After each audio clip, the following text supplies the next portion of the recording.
Let's face it, it's kinda sucked being a gamer over the last year and a half. It's not like we haven't gotten some excellent games released since the beginning of 2020. No, not that one. But rather, it seems like new releases and exciting info on upcoming games went from a steady stream to barely a trickle. Oh, and if you thought retro gaming was any sort of refuge to get you through this dry spell, your bank account might thank you if you think about that one a little bit first. But yeah, it's just kinda sucked recently. But then again, most things have been shit since the beginning of last year anyways. However, over the past few months, us fighting game fans have been given a beacon of hope, a light at the end of the tunnel, and we have our saviors at SNK to thank for that. Of course, I'm referring to the upcoming King of Fighters 15, which is slated for release this year. If you're in the same boat as me right now, you've been clinging to every character reveal trailer each week and becoming exponentially more hyped with each addition to the roster. At the moment, KOF 15 is by far the game I'm the most excited to get my hands on and play, especially if its predecessor, King of Fighters 14, is anything to go off of. So with a brand new KOF game just right around the corner, it had me revisiting many older King of Fighters titles that I've been playing off and on since they came out. It's also had me diving into entries in the series I haven't touched in a decade or longer. I've been a massive King of Fighters fan ever since I first laid eyes on King of Fighters 95 on a Neo Geo MVS4 slot at my local shopping mall arcade growing up. Each year I'd anxiously await the next entry in the KOF franchise and dump obscene amounts of quarters into whatever MVS cabinet had that year's newest installment. I would do this throughout the 90s until I just stopped seeing MVS cabs, or really arcades in general, by the early 2000s. Aside from a splattering of KOF games here and there during the 2000s, it wouldn't be until the beginning of the 2010s that I really got back into this incredible series of fighting games. Over the past 10 years, the King of Fighters series, both its older and newer entries, have become the gold standard by which I judge all other fighting games. Sure, there are some fighting games that I like more than any King of Fighters game, but overall, the KOF franchise is my favorite fighting game series of all time. With me playing a lot more KOF recently, as well as my lifelong love for the series, I couldn't resist doing a top 10 list of the best King of Fighters games ever made. And let me tell you, creating this list was way harder than I imagined it would be. In fact, it was so hard that I actually got halfway through making this video once before, decided I really didn't like where several entries ranked after replaying them, and redid the whole video after reshuffling the order. I've seriously lost track of how many times specific games in the series have gone up or down in this list, but I'm finally ready to say this is the top 10 King of Fighters games ever made. Before I get into my list, keep in mind this is how I'd rank and order each of the games in the series. Well, I'd say any top KOF list worth its weight in quarters would include most, if not all, the titles that I included in my list. There are certainly good arguments to be made about several KOF games that didn't make the list being included. Unless, of course, you think one of those games is King of Fighters Maximum Impact 1 or 2, which, in that case, God help you since no one else can. But anyhow, let's look at the top 10 King of Fighters games ever made.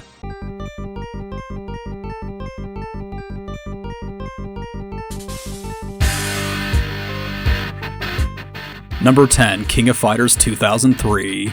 Being the last game in the series to receive a year at the end of its title, King of Fighters 2003 was the beginning of the Ash Crimson saga, which also includes KOF 11 and 13 as well. But what about 12, you might be asking? Why'd you skip on that one, Wiggles? 12...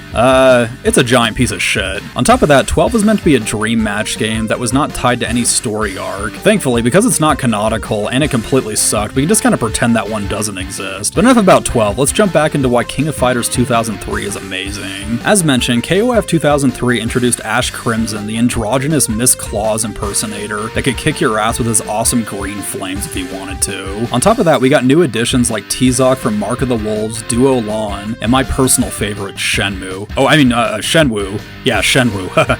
Whoops. But more than the new characters, 2003 also dropped the mediocre striker system in favor of a dynamic tag team system that allowed you to switch out characters on the fly. This allowed for extra strategy as well as various combo possibilities while switching out characters. King of Fighters 2003 was definitely a great entry, but it just can't touch many of the other King of Fighters games in terms of quality. KOF 2003's visuals, as well as some minor issues with its gameplay, keep it from ranking higher on this list. Despite being inferior in these two categories, King of Fighters 2003 is still definitely worth checking out, and a game you'd be crazy not to like.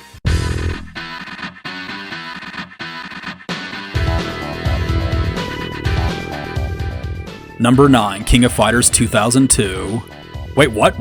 But isn't KOF 2002 one of the best fighting games ever made, and it's number 9? Okay, just calm thyself for a moment. This is the original King of Fighters 2002 that we're talking about here, not Unlimited Match, which is a completely different game than OG 2002, with the exception of the year designation. But King of Fighters 2002 is the second Dream Match release in the series, and absolutely delivered the same way the previous Dream Match title, 98, did back in, 1998. This game also did away with the stupid striker system of the previous 3 games, and returned to the basics with its no bullshit, all awesome 3-on-3 action. While this might be seen as a step backwards, the gameplay was so smooth and its max mode offered so much strategy that it would be impossible to say this game wasn't amazing. Throw in long gone fan favorites like the Heavenly Kings and classic KOF bosses, and you have a game that's seriously hard to beat, despite 8 other games having done just that. The reason for this game ranking so low mostly has to do with Unlimited Match rendering it obsolete, but obsolete or not, 2002 is still one of the best fighting games in the series, and a must-play for all King of Fighters fans.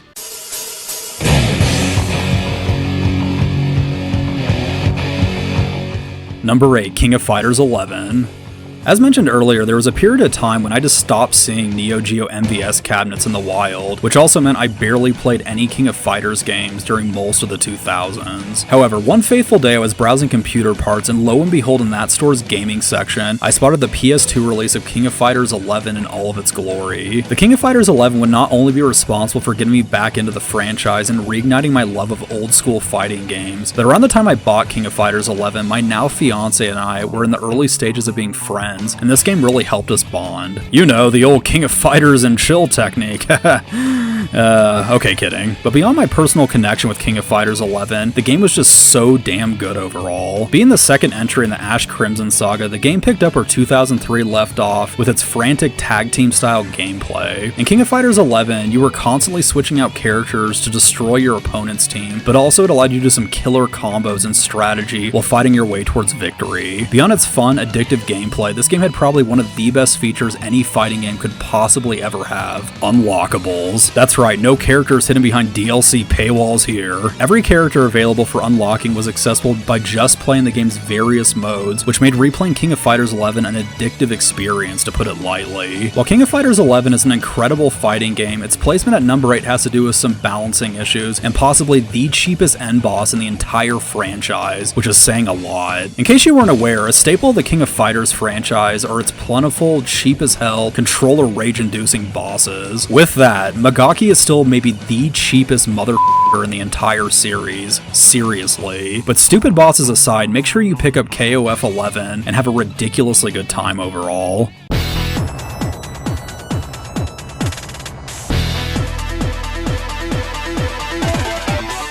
Number 7, King of Fighters 99/Evolution.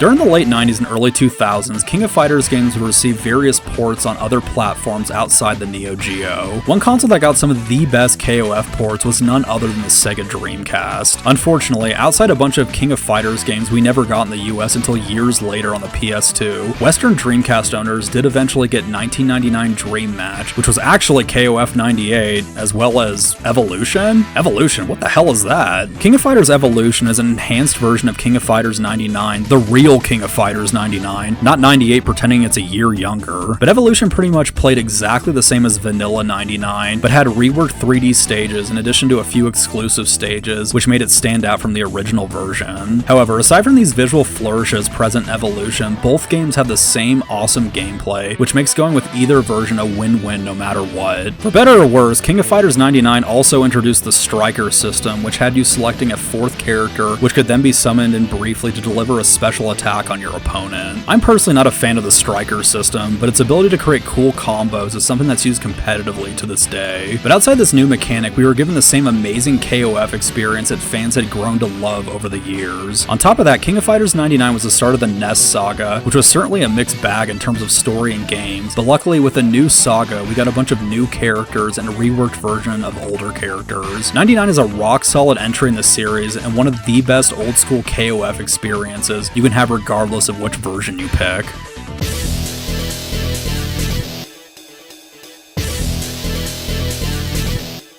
Number 6, King of Fighters 2000.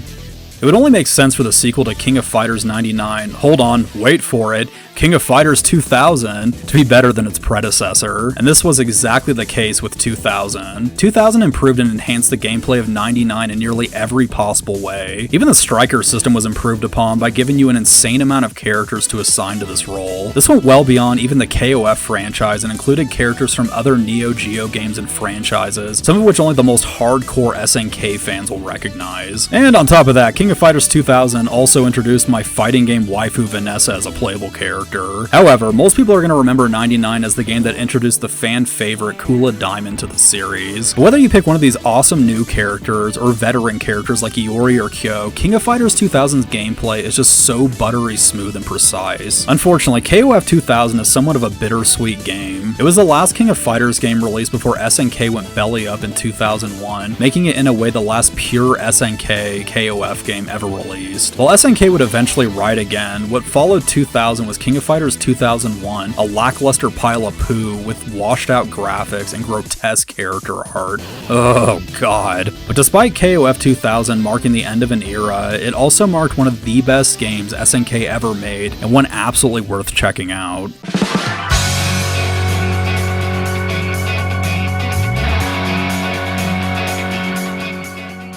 Number 5, King of Fighters 14. Over the decades since King of Fighters 1994 first came out, each new entry, for the most part at least, has been more refined, streamlined, and accessible than the previous entry it followed. The culmination of this progression is evident in the latest installment, King of Fighters 14, above maybe any other entry in the series. KOF 14 manages to be extremely accessible and easy to play while also being ridiculously competitive and deep at the same time. While I'm certainly not at a competitive level in any fighting game, including any KOF game, even I'm surprised by how complex this game can be at times. But luckily, you don't have to be an Evo fighting prodigy to enjoy 14 and all it has to offer. King of Fighters 14 gave us an absolutely huge roster of characters to choose from, including most of the fan favorites that we've all come to expect and love with each new entry. Unfortunately, 8 of those characters are locked behind paid DLC, but I guess it's what you expect with modern fighting games these days, right? In addition to this, KOF 14 kicked off the Verse Saga, which not only gave us Mr. Satan's blonde brother Antonov, but opened the saga up to bringing back many characters absent from the series for decades. King of Fighters 14 feels like a celebration of the entire franchise's history, with various stages, characters, and even unlockables directly referencing every KOF game ever released. One thing that was harped on by video game journalists back when KOF 14 first came out in 2016 was its graphics, particularly the 3D character graphics. Look, I love 2D sprites just as much as the next retro junkie that likes to pretend that it's still 1996, but even for 3D models, these don't look half bad at all. I remember people at the time comparing them to PS2 graphics when this game launched, which is just asinine. Yeah, there are way better graphics in other games released in 2016. Hell, even other fighting games released around that time still looked better, but still, King of Fighters 14 is still a great looking game regardless. But even if its visuals are a point of contention for some, the gameplay, soundtrack, and features in this game make it one of the best fighting games we got during the 2010s, and certainly one of the best King of Fighters games ever made.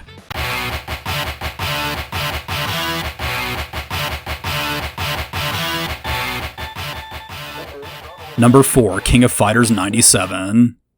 With us being over halfway through this countdown, some of you might be wondering where the f some of the old King of Fighters games are. Look, I freaking love King of Fighters 94, 95, and 96. All 3 were excellent, each game was better than the last. However, the jump in quality between each of those 3 titles is insignificant compared to how much better 97 ended up being than all 3 of those other games combined. King of Fighters 97 checks nearly every single box in terms of quality. Excellent fun and competitive gameplay? Check. Outstanding 2D visuals and character sprites? Check. Epic, interesting story? Wait, what? Yes, King of Fighters 97 ended the iconic Orochi saga, which includes the events of King of Fighters 95 and 96 as well. This conclusion was beyond epic and done amazingly well, fighting game or not. Don't believe me? Check out ShoryuGame's YouTube channel, where he breaks down the stories of these games, and tell me King of Fighters 97 doesn't have an incredible story. Gameplay-wise, KOF 97 dropped the charging system of the previous 3 games in place of a dynamic gauge that filled automatically during combat. that. This system served as a template for most future titles in the series, but also made the gameplay of 97 a vastly improved experience. On top of that, the controls were extra tight and the balancing for each character felt masterfully crafted. In other words, if you're not having a fun time while playing this game, you might want to see a psychiatrist. Where King of Fighters 97 was found wanting was with its OST, which had us listening to various noises and bland music most of the time. Oddly enough, some of the characters actually did get some cool theme songs, while others didn't for some reason, leaving you to listen to the crappy aforementioned stage sounds instead. Other than this decent-sized blemish on this game's reputation, King of Fighters 97 is a near flawless game when it comes to old-school fighting games, and certainly the best canonical, classic King of Fighters game you can possibly play.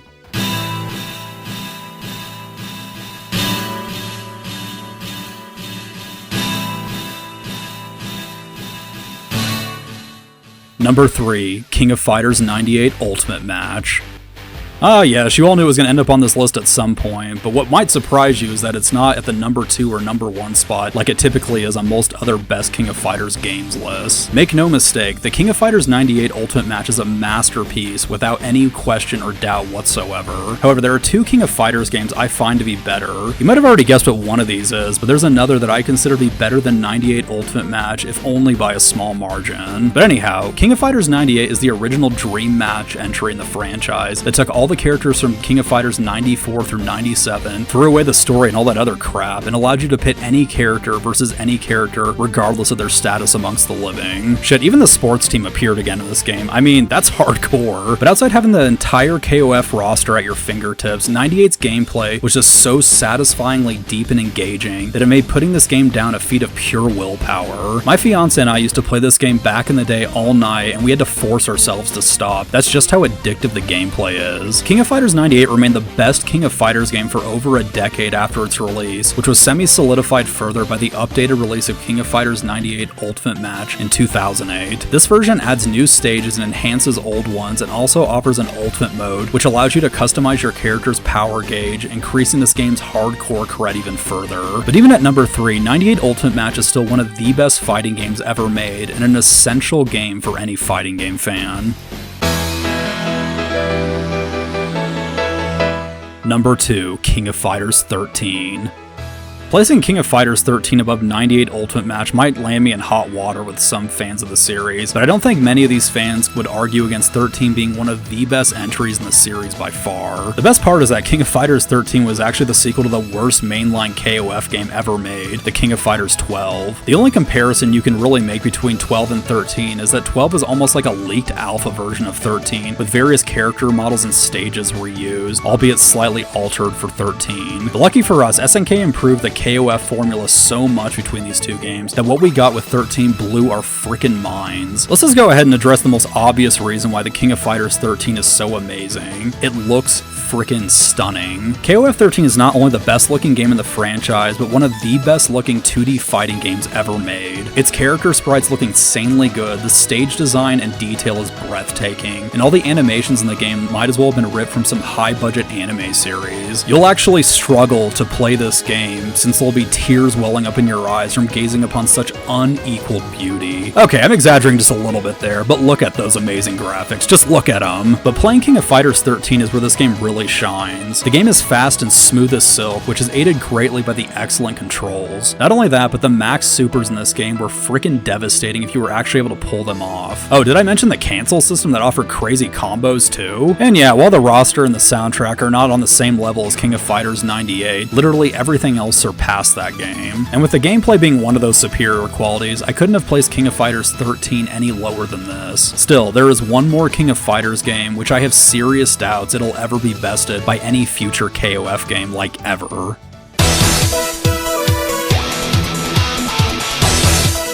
Number 1, King of Fighters 2002 Unlimited Match.